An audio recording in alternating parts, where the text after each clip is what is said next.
Belly fat only food తీసుకున్నంత మాత్రాన రాదండి. Food కూడా ఒక రీజనే, కానీ you have to think about hormones, insulin, stress, sleep, inflammation, ఇవన్నీ కూడా ఒక రీజన్ ఉంటుంది. ఇంకా ఎన్ని రోజులండి, ఎన్నెన్నో రెసిపీస్ చూస్తూ ఉంటాం, సేవ్ చేసుకుంటాం, బట్ ఎప్పుడు ఇంప్లిమెంట్ చేస్తారు?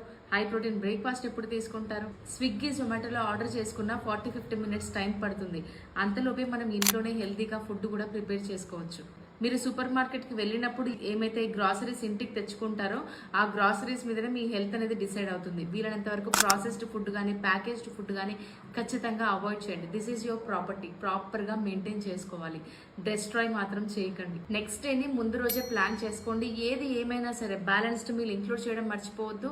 Body moving is very important. అంటే ఫిజికల్ యాక్టివిటీ ఒక 45 మినిట్స్ అయినా చేయాలి. ఒకవేళ హెల్తీగా మీరు ప్రాపర్ గైడెన్స్ కోసం చూస్తున్నారంటే మా 90 డేస్ ప్రోగ్రామ్ లో జాయిన్ అవ్వండి. బయోలో లింక్ ఉంటుంది, ఫామ్ ఫిల్ చేస్తే మా టీం నుంచి మీకు కాల్ చేసి ప్రోగ్రామ్ గురించి క్లియర్గా ఎక్స్ప్లెయిన్ చేస్తారు. All the best.